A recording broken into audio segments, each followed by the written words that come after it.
All right, still solving rational equations. Here's another one where we've got a denominator.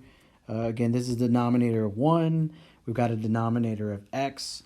Again, since we've got a variable in our domain, excuse me, in our denominator, we should just notate that x should not be 0. So if we do encounter that as a solution, we'll say that it's an extraneous solution. Now, I'm going to get rid of those denominators. The LCD is just an x. I mean, you could use x times x to give you x squared, but we just need the lowest common denominator. In this case, it's an x. Now, what we'll do is, again, treat this like the left side. Treat this like we're boxing up the right side. We've got 7 over 1. And I think having denominators, even though it's just a 1, there helps maybe keep the multiplication in some situations just a little bit straightforward when we're doing fractions. So I'm going to multiply the left side by the LCD, x over 1, and the right side by x over 1. Again, this is getting multiplied here, and this is getting multiplied here. So numerator times numerator, denominator times denominator. So we've got 7x over 1. We really don't need that 1, but I'm going to keep it there for the moment. Then multiply numerator times numerator, denominator times denominator, okay, distribution. So we've got minus 5x and then 1 times the x. But the intention of this is that we want to be able to slash these out, and that's going to happen in just a moment. On the right side, we've got 9 times x and x times 1. And so again, this is called clearing fractions, where x divided by x just gives you 1. Same thing here, x divided by x, those just slash out. So we're left with 7x minus just a 5 and just a 9 because we've cleared the fractions. There's no more denominators. And now we can go ahead and just do some basic things like add and divide. So 9 and 5 is 14, right? And then you can now do your division. And so we get that x is equal to a 2. So it's not too bad. Let's go ahead and just plug this in to check. You know, we had 7 minus 5 over 2. Does this equal 9 over 2? Again, you could do common denominators to check this. Again, this is like over 1, so this is 14 over 2 minus 5 over 2, and that does work, right? That'll give us 9 over 2, so this one checks out, right? Yeah.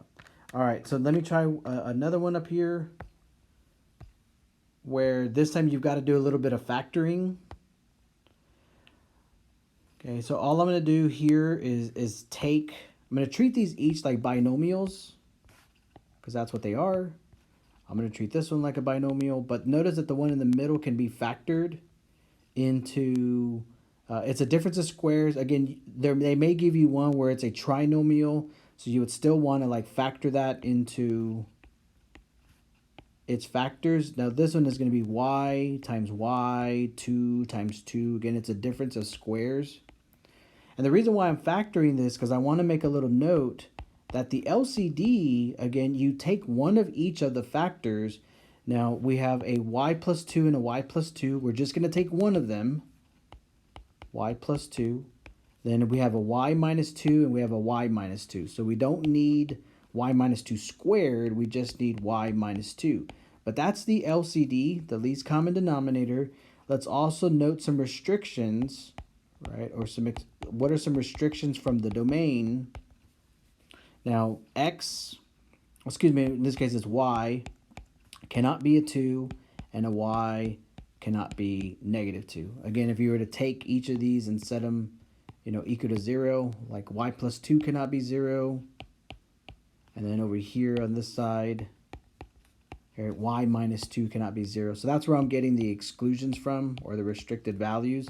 So if those come up as solutions, then we're going to kick them out and label them as being extraneous. So I did another example, another recording where we can clear fractions. And so here's what we can do. We can treat it as if though we have a left side, which is 3 over y minus 2, and 4 over, now it was y squared minus 4, y squared minus 4, but I'm going to put it as the factors, y plus 2, y minus 2. Now all of that right there is just boxed up our left side. And then I'm also going to box up my right side, y over y plus 2. Okay, now remember the LCD, which is the y plus 2 and the y minus 2. Now what we're going to do with that is multiply both sides, y plus 2, y minus 2. I think putting it over 1 helps, because this will end up getting rid of all of our denominators. Y plus 2, y minus 2 all over 1. And so when we distribute, we're distributing this times the 3 and the 1 times the y minus 2. Okay, so here's how we'll write it. It'll be a 3 times a y plus 2 and a y minus 2. Again, that's from doing this top distribution. Over 1 times y minus 2, which that's just going to give us a y minus 2. But do you see what's eventually going to happen? These are going to slash out. I'm going to do that in just a moment. But now we need to take both of these and multiply them times the 4. I'm just going to write it as 4 y plus 2, y minus 2. And then we multiply the 1 times the bottom two factors, which will give us just 1 y plus 2, y minus 2. I mean, I'm writing the 1 there. We really don't need those ones, but let's just keep them there for the moment. Then on the right side, again, we're multiplying these two times a 1. So we got a 1, y plus 2, y minus 2 over, again, we're multiplying the denominators, 1 and y plus 2. Now, I really don't care for those ones, so I'm just going to get rid of them. They're not really going to be essential. Maybe they even make things a little bit more confusing. But the main thing I want you to see is now we're able to get rid of our fractions. These slash out. 1 minus 2 divided by 1 minus 2 gives us just 1. These two slash out. Y plus 2, y plus 2, y minus 2, and y minus 2. These divide out. And then we've also got a y plus 2 and a y plus 2 over here. And so I know it looks ugly right now, but it's just like a butterfly. Before it becomes a butterfly, it goes through like some ugly stage of then coming out and being a beautiful butterfly. So we've got 3 y plus 2 remaining. We've got a 4 that survived there, and we've got a y minus 2. And so now you got something really beautiful that doesn't have any denominators in it. And you can continue from here with the distribution after everything has like slashed out. And so we've got 3y plus 6 plus 4. Then we over here, we've just got, I mean, if you want to think of that as being a 1, it just distributes out and just gives you y minus 2. But now just keep working to get your variables together. Here's 2y. These two are friends. They're both constants. These are gone. Then you could add your 2 minus your 10. In this case, let's do minus 10, minus 10.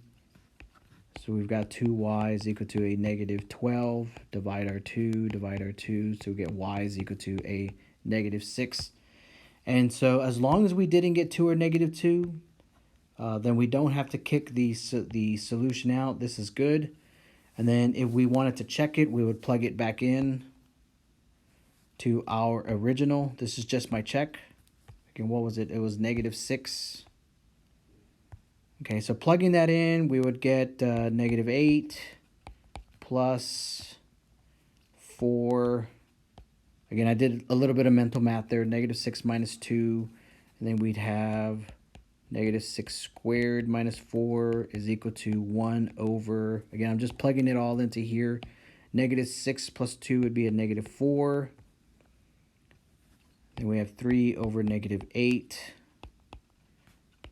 This would be 36 minus 4, which is 32. And then now we just need to check, does all of that come out to be negative 1/4? I'm just, for the sake of keeping this recording a little bit short, 3 divided by 8 is negative. And then I'm going to add a 4 over